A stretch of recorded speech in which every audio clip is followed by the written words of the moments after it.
وفهما مستقيما وهداية نصحا. لا حول ولا قوة إلا لا حول ولا قوة إلا بالله. اللهم أنا نعرف بك أوامرك ونعرف بك وسر أن تلقانا من الملائكة المقربين واخرجنا من ظلمات وافتح لنا أبواب رحمتك وعلمنا أسرار حكمتك يا رب العالمين. رب اشرح لنا صدرنا ولساننا واحلل عقدة من لساننا. قال الشيخ المسلم تعالى نفعنا بالعلوم في الدارين آمين. Sekian.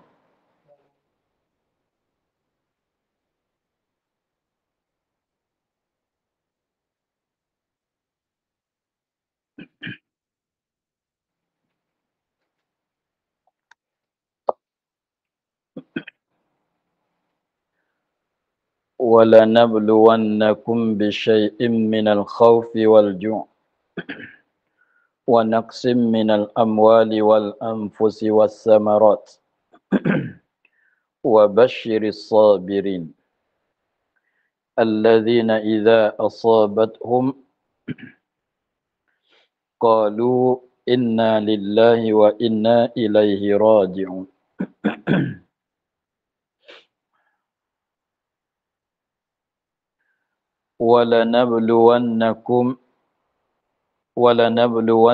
وَلَنَبْلُوَنَّكُمْ بِشَيْءٍ مِّنَ الْخَوْفِ.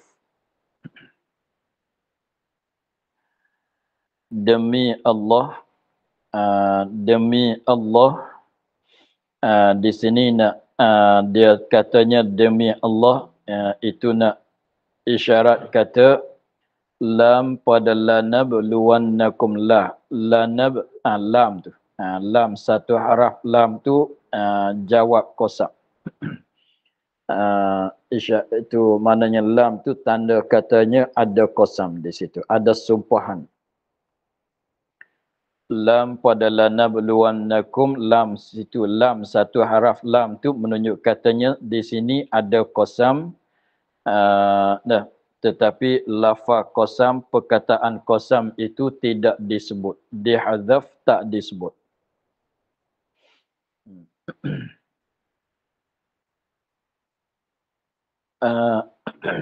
Demi Allah, salah katanya wallahi lanabluwannakum. Salahnya begitu. Demi Allah, sungguhnya kami hendak cuba akan kamu. Allah Ta'ala akan cuba kepada kita, akan uji kepada kita dengan suatu daripada ketakutan. Jadi ujian, cubaan tu ialah suatu, maknanya sebahagian sedikit daripada ketakutan. Jadi dengan suatu daripada ketakutan. Mana takut tu bukan takut betul-betul takut. Maknanya sebahagian daripada ketakutan. Bukan takut penuh-penuh takut, betul-betul takut tu bukan. Tapi di dalam ketakutan. Takut akan siapa? Daripada seteru. Takut daripada seteru.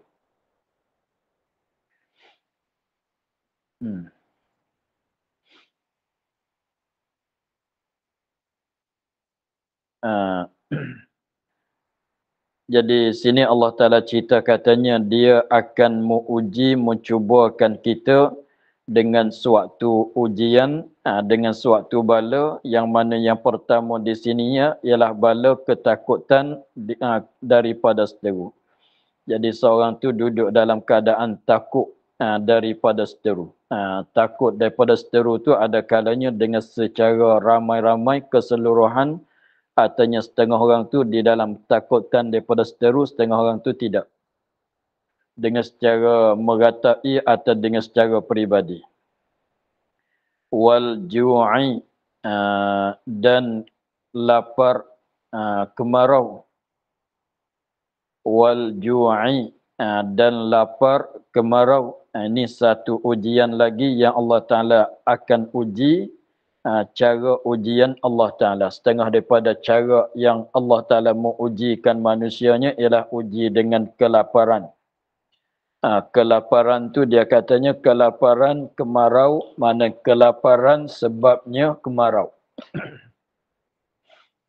Kelaparan kemarau, mana kelaparan yang tersebab daripada kemarau. Kemarau tu apa dia? Tidak turun hujan. Kemarau tu maknanya tidak turun hujan. Kita maklum bahawasanya makanan kitanya itu daripada tumbuhan. Makanan kita tu daripada tumbuhan, daripada tanaman. Maka sekiranya kalau hujan tak turun, lama-lama kelamaan tak turun, maka tidak adalah makanan. Maka tidak ada makanan, itulah jadi sebab manusia tu jatuh dalam kelaparan. Jadi kelaparan dengan secara keseluruhan orang dengan sebab datang kemarau, maknanya hujan tak turun. Apabila hujan tak turun itu maka tidak ada tumbuhan, tidak ada tanaman, maka membawa kepada jadi lapar.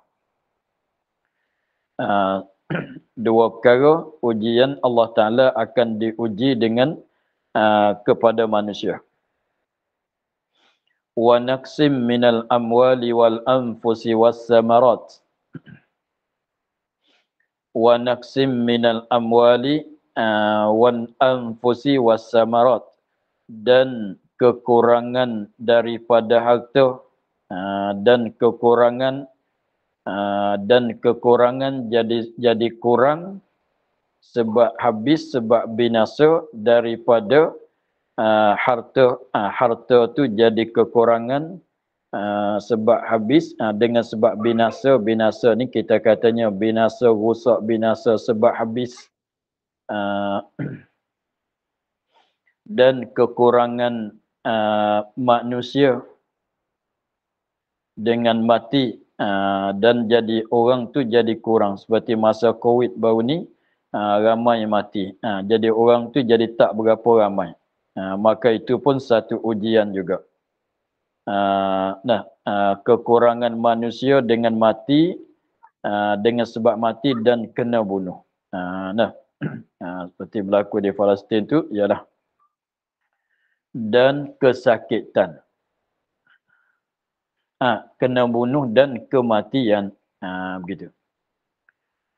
Kesakitan. Kena bunuh dan kesakitan. Sakit mati, sakit mati. Seperti zaman dulu tu penyakit.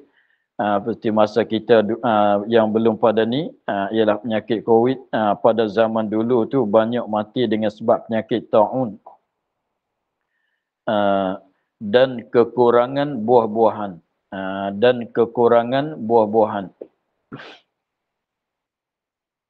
Jadi kekurangan nisbah buah-buah tu jadi kurang ada. Jadi kurang ada buah-buahan. Dengan kena penyakit. Jadi buah-buah tu jadi kurang sebab tipu penyakit, sebab kena penyakit, sebab ditipai penyakit. Penyakit yang datang kepada pokok-pokok menyebabkan pokok tu tak berbunga, tak berbuah. Artinya dah keluar bunga, maka datang penyakit seperti belalang ke masalan. Artinya buah tu jadi, maknanya tak jadi buah lah sebab kedatangan penyakit. Penyakit yang bersangkutan dengan pokok dan dengan buah. Maka satu perkara yang luput jadi kesusahan juga kita tu apabila kekurangan buah-buahan. Walaupun ada boleh makan nasi, tetapi jenis buah-buahan tu kekurangan atau tidak ada, maka itu satu ujian juga. Maka kami hendak lihat akan adakah kamu sabar atau tiada. Jadi maknanya tujuan Allah Ta'ala membalakan, mengujikan kita manusia dengan perkara-perkara yang tersebut sana itu. supaya dapat kita sesama kita ni tahu bahawasanya siapa yang sabar, siapa yang tak sabar. Maka nisbah bagi Allah Ta'ala tu dah tahu katanya siapa yang sabar apabila ditipai bala, siapa yang tak sabar. Tetapi untuk diri orang yang kena bala tu, dia nak sabar ke dia tak sabar apabila ditipai dengan bala-bala yang tersebut. Jadi maknanya bala yang Allah Ta'ala membalakan, ujian yang Allah Ta'ala mengujikan manusia itu untuk nak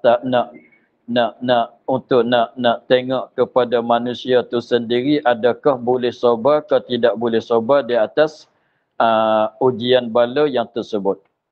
Maka sini katanya wabasyiris sabirin. Wabasyiris sabirina.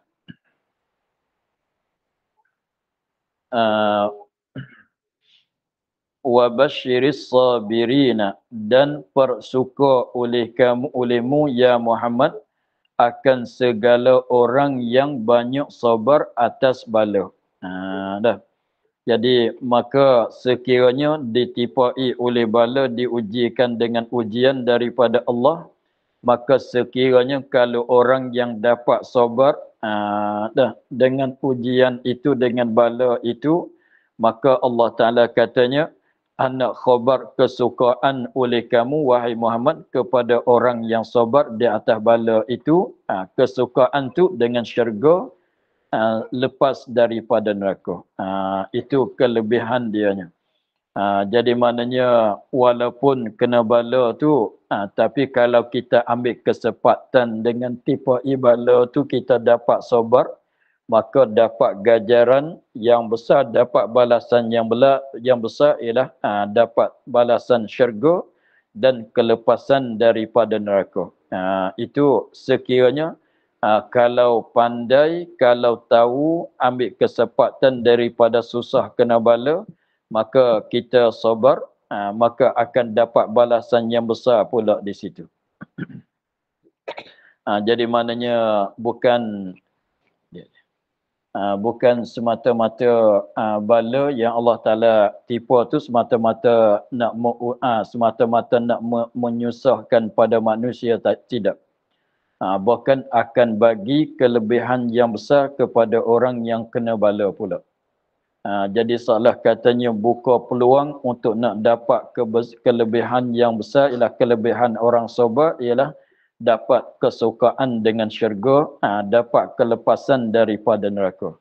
Jadi maknanya jadi di sini maksudnya kita apabila ditipai oleh bala, bala kesusahan, bala mana-mana sekalipun, ada kematian dalam keluarga, kemasalan, ataunya mana-mana jalan bala lah, maka apabila kita sabar di atas kesusahan itu, akan dapat kelebihan yang besar, ialah dapat khabar, dapat kesukaan dengan syurga dan dapat kelepasan daripada neraka. Jadi sebab tu setengah orang itu dia rasa tak senang hati kalau tak kena uji daripada Allah. Setengah orang tu dia katanya dia terasa macam tak cukup benda. Tak cukup benda yang ada pada dia sebab Allah Ta'ala tak uji dia. Dengan sebab Allah Ta'ala tak uji dia, tidak membalakan dia. Dengan sebab kalau tak bala, tak uji, maka tak ada kesabaran. Tak lahir sabar. Maka tak lahir sabar, maka tak ada lah kelebihan basyiris sabirin, persukakan orang yang sabar itu dengan kelepasan daripada neraka dan dapat masuk syurga. Jadi kita jangan kata kesianlah kepada orang kena uji, kena bala. Tetapi kalau kita katanya nasib baik juga tu. Boleh katanya nasib baik orang yang kena bala. Sebab apa? Sebab nak dapat kelebihan basyiris sabirin dengan syurga dan lepas pada neraka. Dia saja-saja kita nak dapat kelepasan daripada syurga, nak kelepasan daripada neraka, nak dapat khabar baik, kata Allah Ta'ala jaminkan syurga tu susah juga. Peluang nak dapat benda itu, maka sekiranya ditipai bala, itulah peluang. Untuk kita nak dapat terjamin dengan syurga, terjamin dengan kelepasan daripada neraka tu apabila Allah Ta'ala ujikan kita dengan bagai-bagai bala, dengan mana-mana satu daripada bala-bala yang tersebut. Atau lain lagi. Itu peluanglah kita nak ambil kesempatan untuk nak dapat kelebihan ini. Allazina idza asabathum musibah. Orang sabar ni siapa? Ini nak menyatakan sifat-sifat orang yang sabar.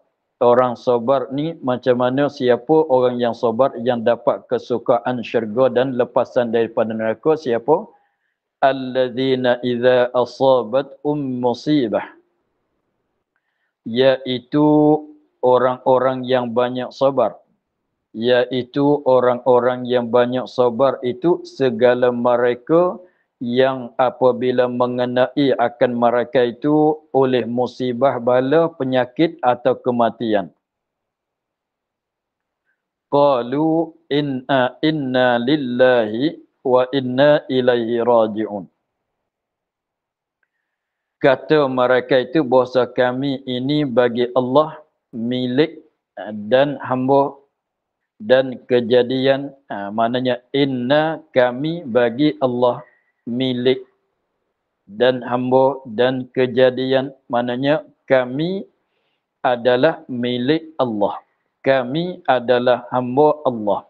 Kami adalah kejadian Allah, yakni makhluk Allah. Memperbuat ia, ya Allah, pada kami akan barang yang ia kandak. Allah nak buat macam mana ikut kandak dia lah. Kita nanti terima sahaja. Tak boleh kita bergelah gesah. Tak boleh kita tak sabar bergelah gesah tu, tak boleh. Jadi maknanya apabila orang yang sabar ni macam mana dia sabar? Maknanya orang yang apabila Allah Ta'ala menipai bala di atas dia dengan bala mana-mana bagai bala, setengah tu bala yang ringan, setengah tu bala yang berat. Setengah daripada bala, sehingga Nabi katanya, tali selipar putus tu pun adalah bala. Kita pakai baju, tiba-tiba kacing baju tu tertanggal, putus. Maka itu adalah bala. Sebab Nabi katanya, kullu mu'zin, setiap-tiap kullu mu'zin lil muslimin fahuwa bala'un. Setiap-tiap perkara yang menyakiti, menjadi susah kepada orang mukmin adalah bala. Setiap-tiap perkara yang menjadi susah, buat kesusahan, buat menyakiti kepada orang mukmin adalah benda itu dianggap katanya bala. Sebab tu kita berjalan, tali selipar putus kat tengah jalan. Maka itu adalah bala. Itu adalah bala. Itu nak cerita kata bala yang ringan.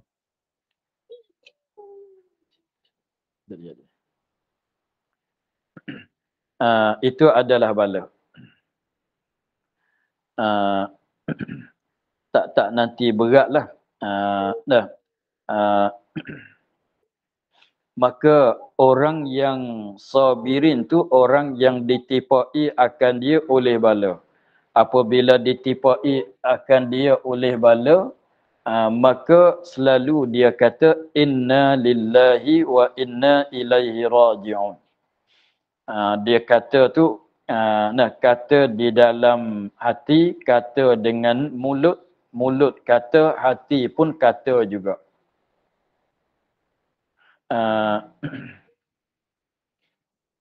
Jadi mulut kata inna lillahi wa inna ilaihi raji'un. Lepas tu di dalam hatinya terima dengan ujian yang tersebut. Dengan maknanya tidak bergelah gesah. Tetapi kalau mulut kata saja inna lillahi wa inna ilaihi raji'un, tetapi dalam hati masih tak terima, tak boleh nak redha, tak boleh nak terima dengan ujian itu lebih berat daripada gelah gesah saja. Itu rupanya tipu. Mulut kata nak macam mana inna lillahi inna ilaihi raji'un, tetapi hati dia tak boleh nak terima di atas ujian tersebut. Itu lebih berat lagi, lebih keji lagi daripada orang yang tak kata inna lillahi wa inna ilaihi raji'un, tetapi walaupun dia tak boleh nak sabar sekalipun, itu boleh tahan lagi. Itu pun salah dah. Tetapi kalau mulut kata tapi hati tak boleh nak terima, itu lebih berat lagi. Jadi maknanya kata mereka itu, jadi di sini itu kata mereka itu, yakni kata pada kata dengan mulut dan dengan hati. Maksudnya begitu. Kata mereka itu ni kata dengan mulut dan dengan hati. Dengan mana mulut tu kata inna lillahi wa inna ilaihi raji'un. Mulut tu kata, dan hati itu terima dengan ujian. Terima, apabila terima dia boleh sabarlah. Yang masalahnya apabila tak boleh terima dengan ujian itu, maka dia tak akan dapat sabar. Maka kalau kata di mulut saja tu tak memadai. Tak memadai. Walaupun, tetapi kalau ada sabar di dalam hati saja walaupun mulut tak kata, itu pun dah memadai juga. Walaupun mulut tak pernah katalah inna lillahi wa inna ilaihi raji'un, tetapi dia sabar, dia tak gelah gesah dengan sebab ujian itu pun dah memadai. Sebab kita yang pentingnya, maksud kata inna lillahi wa inna ilaihi raji'un tu ialah terima oleh hati seorang dengan ujian yang Allah Ta'ala uji kepada dia. Terima tu terima di dalam hati. Rupanya redha, rupanya terima di dalam hati.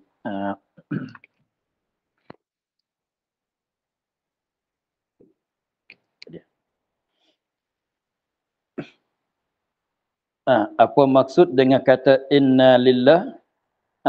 Dia katanya bahwasa kami ini bagi Allah. Inna kami, bahwasa kami lillah bagi Allah.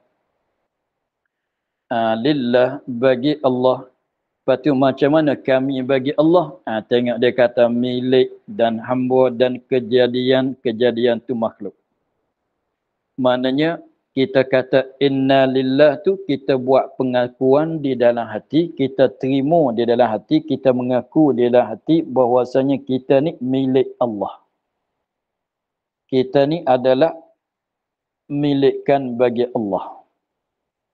Apabila kita di dalam milik dia, kita ni adalah milik dia, ikut kehendak dia nak buat macam mana pada kita, nak bagi susah, nak bagi senang, kita apa yang kita boleh buat. Tak dapat tidak, satunya kita kena terima saja.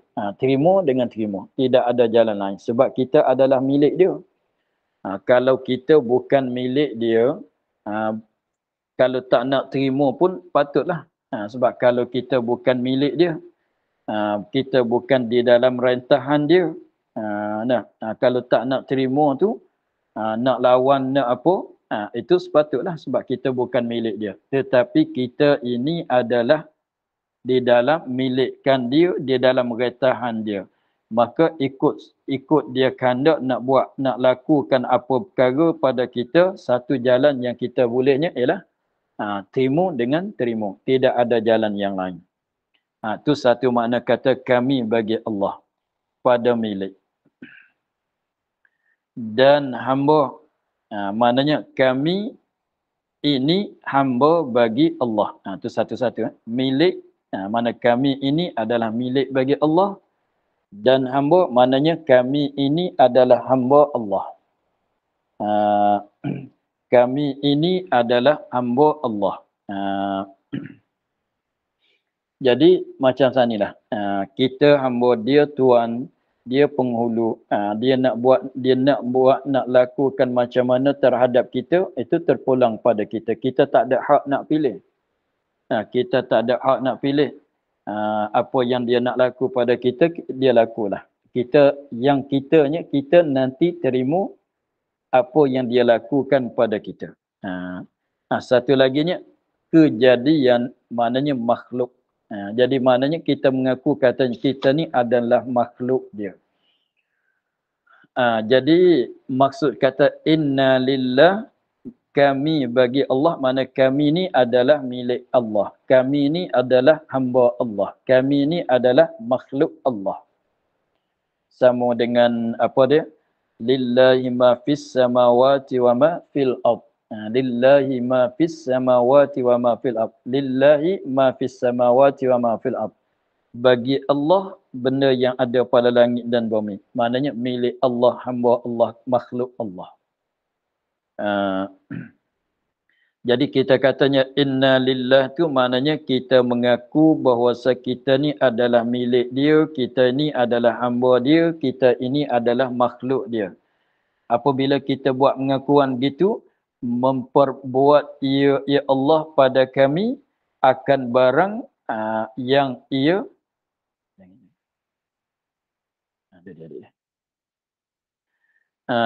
memperbuat ia Allah akan kami memperbuat dia melakukan pada kita. Dia melakukan pada kita akan barang yang ia kehendaki. Allah kehendak nak bagi jadi macam mana di atas kita, kita terima lah. Sebab kita tak ada hak nak pilih. Kita tak ada hak nak tak setuju tu, tak ada hak. Yang satu jalannya ialah macam mana pun kita kena setuju, kita kena redha. Kena setuju, kena redha. Tilik kepada itu, perkara itu adalah pilihan dia. Tilik kepada perkara itu adalah takdirnya. Tilik di situ. Maka di sini tak menafi kalau sakit kita nak mengubat tu, kita tak mengapa lah di situ. Dengan sebab di sini dia kita kena bagi kepada dua. Bala contohnya sakit. Contohnya sakit apabila seorang tu sakit, kepada diri dia tu sakit atau dalam keluarga dia tu sakit, jatuh sakit, memanglah kita tak susah, anak kita susah, kita tak susah, anak isteri kita susah. Maka tilik kepada sakit itu adalah takdir Allah Ta'ala, kehendak Allah. Di situ kita kena redha. Sakit itu tilik kepada bahawasa sakit itu adalah takdir Allah. Tilik kepada, kita bagi dua. Satu, sakit adalah takdir Allah.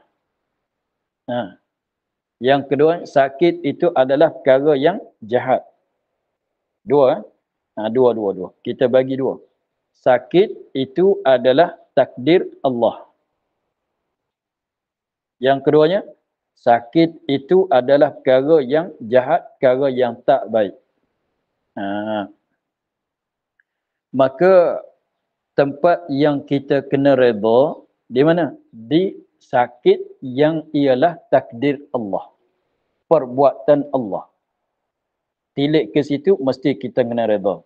Dengan mana kalau tak redha di situ, kita tak redha dengan takdir Allah, tak redha dengan qada dan qadar. Tetapi sakit itu tilik kepada benda yang jahat, benda yang tak elok, benda yang tak baik, mestilah kita nak buang kan. Mestilah kita nak buang. Kalau tak setuju dengan sakit, tilik pada sakit, perkara yang mudarat pada kita, kita nak mengubat, itu tak mengapa, tak menafi dengan redha. Macam ni lah. Apabila kita berjalan-berjalan, kena najis. Kena tayyam kan masalah. Kita pijak najis kat kaki kita. Maka nak marah ke tidak pada Allah bagi kaki kita pijak tai ayam? Tak marah. Sebab itu adalah takdir Allah. Jangan marah. Jangan tak setuju. Kena redha. Nak buat macam mana? Inna lillah. Bala dah tu. Sebab menyusahkan. Nanti kena pergi basuh pula. Kena cari air pula. Tilik kepada kaki terpijak tai ayam. Maka itu adalah bala daripada Allah. Redha. Tetapi tilik kepada tai ayam tu kita nak solat tak boleh sebab menegakkan sah solat, kena buang ke tidak, kena menyuci ke tidak. Menyuci sebab tilik pada tai ayam tu benda najis, mesti dibuang. Jangan tak basuh pula. Jangan kata kalau basuh maknanya tak redha. Bukan gitu. Kalau basuh maknanya tak redha sebab Allah nak bagi kena tai ayam kat kaki. Najis. Nak kena najis kat kaki. Jangan basuh. Sebab basuh kalau basuh macam jadi katanya tak redha dengan takdir Allah. Bukan basuh kena basuh sebab kalau nak basuh nak solat tak boleh. Macam itulah. Jadi maknanya kita redha ke tidak, kalau tanya redha ke tidak kaki kita terpijak tai ayam? Redha, kalau orang katanya redha macam mana pula najis kena kat kaki. Redha tilik kepada ini berlaku dengan sebab takdir Allah, sebab perbuatan Allah. So ya. Tetapi tilik kepada tai ayam tu benda najis, nak solat tak boleh. Mesti kita kena basuh. Maka basuh tu tilik kepada basuh, buang tu tilik kepada benda tu benda keji, benda najis, tak boleh biar ada kat badan kita. Begitulah. Maka sakit pun macam tu. Sakit pun macam tu. Sakit pun macam tu. Redha ke tidak redha dengan sakit? Redha tilik kepada sakit itu adalah takdir Allah, adalah perbuatan Allah. Mesti redha. Kalau tak redha itulah makna katanya tidak sabar, tak terima takdir Allah, tak beriman dengan qada dan qadar. Tapi tilik kepada sakit itu benda yang keji, benda yang jahat, sepatutnya dibuang, maka kita usaha mengubati akan penyakit itu. Maknanya kita mengubat itu tak melawani dengan redha akan takdir Allah. Kita bagi dua begitu. Sebab setengah orang katanya jangan perubatlah sebab ini sakit, Allah Ta'ala kanak nak bagi sakit. Salah-salah tu. Sebab kita berajak kepada bahagi kepada dua bagai. Sakit tilik kepada dia adalah takdir Allah, mesti kita kena redha sebab masuk dalam redha dengan qada dan qadar Allah Subhanahu Wa Taala. Sakit tilik kepada adalah perkara yang tak baik, tak elok, perkara yang keji, maka tak dapat tidak kita nak buang. Begitu. Sebab tu nak perubatlah. Tapi ingat katanya nak perubat tu tak menafi kata redha dengan takdir Allah Ta'ala. Sebab tu apabila kita perubat tak sembuh. Perubat tak sembuh. Redha ke tidak? Ingat katanya Allah nak bagi apa? Nak bagi duduk dalam bala lagi. Sebab dalam matan Minhajul Abidin dia katanya kena sabar di atas bala. Kita ada satu jalan saja, kena sabar. Sebab bala ni apabila Allah Ta'ala mendatangkan, Allah Ta'ala dah menentu. Bala apabila datang, satu hari akan hilang, akan habis, akan selesai.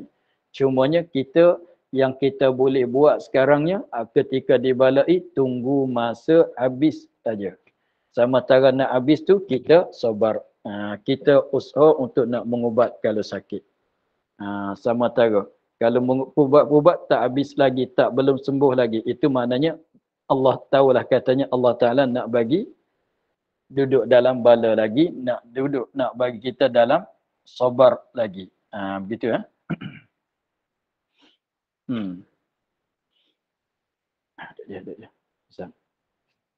Dia.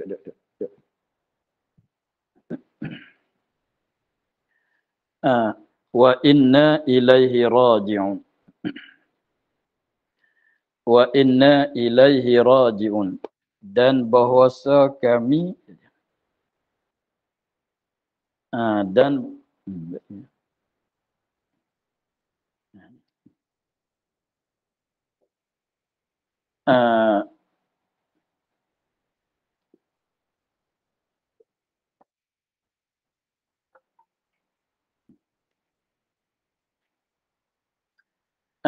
dan bahasa kami kepadanya kembali sekalian pada akhirat. Wa inna ilaihi raji'un. Ingat katanya kita akan kembali kepada dia di akhirat. Dengan maknanya kita akan menerima balasan daripadanya. Kita akan terima balasan daripadanya. Maka apabila ditipak ibala, ingat kata macam mana pun kita tak lepas pada dia. Suatu hari kita akan menghadapi dia untuk nak terimakan balasan. Maka apabila ditipak ibala, kita ambillah kesempatan untuk nak terima balasan baik daripada Allah. Kita ambillah kesempatan untuk nak terima balasan baik pada Allah. Sebab kita ni tak lepas daripada suatu hari nanti di akhirat, esok akan kembali kepada dia, akan menghadapi kepada dia untuk terimakan balasan daripada dia. Maka jadi maknanya Allah Ta'ala akan balas kepada kita. Maka macam mana apabila keadaan kita ditipai bala, kita nak akan berjumpa dengan Allah untuk nak terimakan balasan. Maka inginnya memanglah kita nak terima balasan baik kan. Kita nak terima balasan baik daripada Allah. Maka dengan sebab bala kita nak balasan baik dia tak dapat tidak dengan satu cara saja ialah redha dan sabar. Ingat begitu. Itu makna maksud dia kata inna lillahi wa inna ilaihi raji'un. Dan bahasa kami kepadanya kembali sekalian pada akhirat ni. Kami kembali sekalian kami pada Allah pada akhirat nanti. Maka membalas ya Allah akan kami. Allah Ta'ala akan balas pada kami. Baik-baiklah balas. Kalau sabar, balasan basa daripada sabar. Itu kerana sabar itu. Kalau gelah gesah, tak reda, maka itu dosa besar, akan balasan akan diseksa dengan sebab tidak dengan sebab gelah gesah itu. Pada hadis sabit dalam hadis, barang siapa baca inna lillahi wa inna ilaihi raji'un. Siapa dia ada baca inna lillahi wa inna ilaihi raji'un, dimaksud dengan baca dengan mulut, hati terima macam tadi. Dia kan baca maknanya kata di mulut, hati terima. Begitu ya. Barang siapa baca yakni kata di mulut serta terima di dalam hati, kata apa dia? Inna lillahi wa inna ilaihi raji'un. Ketika musibah, dia kata tu ketika musibah, ketika ditipai bala, bala kecil ke, bala besar ke, lama ke, ringan ke, berat ke, lama ke, sebentar ke, nascaya memberi pahala akan dia, akan barang siapa oleh Allah padanya, pada musibah sana itu, ganti ia atas barang yang terlebih baik daripada yang binasa. Jadi contohnya, apabila kebinasaan suatu perkara, kita sabar, maka Allah Ta'ala akan ganti yang lebih baik daripada benda yang binasa. Itu contohnya, kalau selipar kita tu rusak, putus tali masalah, kita pun tak marahlah, kita redalah, kita kata inna lillahi wa inna ilaihi raji'un, setuju dengan perbuatan Allah Ta'ala bagi putus tali selipar kita. Maka Allah Ta'ala akan bagi balasan yang baik, lagi pulanya Allah Ta'ala akan bagi selipar yang lebih baik pada selipar yang putus itu tadi lagi. Contohnya begitulah. Pada hadis satu lagi bahwasanya apa ni? Pelita. Pelita Nabi SAW, pelita lampu pada muka kita. Betul ke?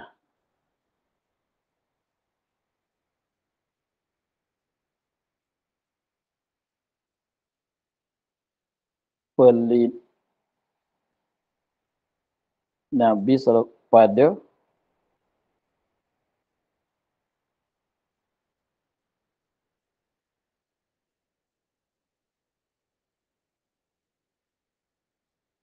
pelita.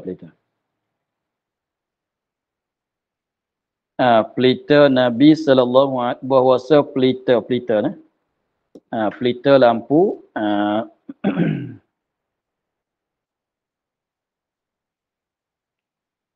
pelita Nabi SAW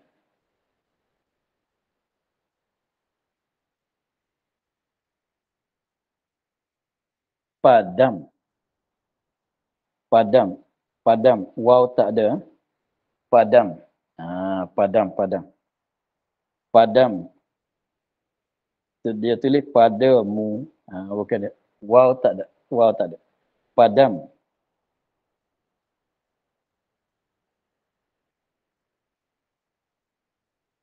Pelita bahasa pelita Nabi SAW padam.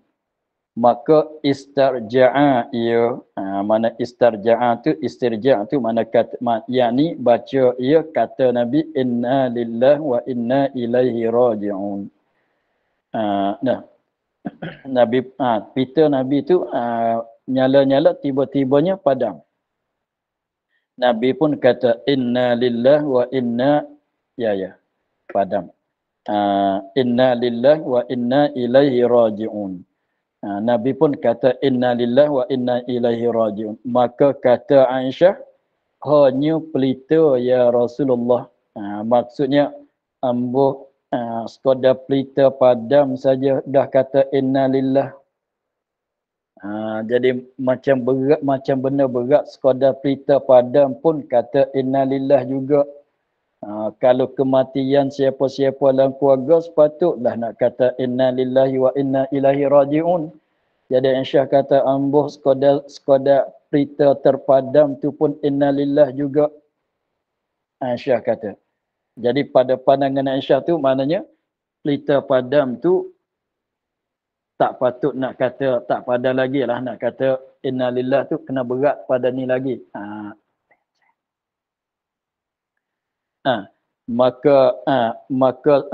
Maka sebenarnya Rasulullah, tiap-tiap yang menyakiti orang mukmin itu musibah.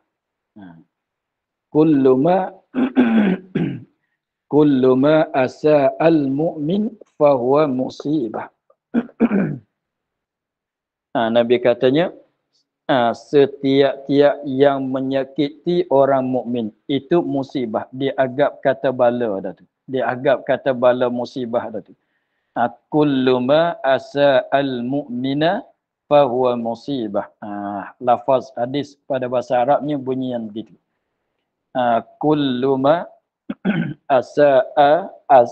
kullu ma sa'al mu'mina. Kullu ma sa'a al-mu'mina.